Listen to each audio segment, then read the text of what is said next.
onajonim, yaxshi o'tiribsizlarmi? Ha, yaxshi onajon, o'g'lingiz uxlayotdi. Telefonlarini hozir ko'rdim. Bittasi bilan SMS gaplashib kerak ekan. Mana telefon qilib gaplashing. Alo, menga qara. Sen kimsan? Mani o'g'limga qatdan ilakishib qolding.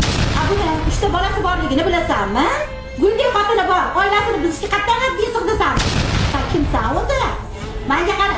Yana bir marta SMS qilib yo uchrashib telefon qilganingni ko'rsam, lekin qaragin. Sandiklarni-chi, bugun bor, ertaga yo'qsanlasan. Birovni oilasini bizga nima haqqing bor sani? Men onasi bo'laman. Yana bir marta men ko'ring, uyinggacha boraman. Ming la'nat ota-onangga san. Sandiklar oilani buzibdi, nechta oilani buzib ketyapti. Yaramas. Kelinimni ko'rmaganmisan? Senlar kim bo'psanlar? Kelinimni bitta chiqachidek olasiga artmisanlar. Yana bir marta ko'ring yozganingni. Qizlar, mana shunaqa bizu ayollarni birovni oilasini buzayotgan, guldek bolalari, guldek xotinlarni aynitib, yo'ldan urib, shunaqa oilalarni buzayotgan ayollar bor bilasizlar. Bolalaringizni ehtiyot qilinglar. Tushundinglarmi qizlar?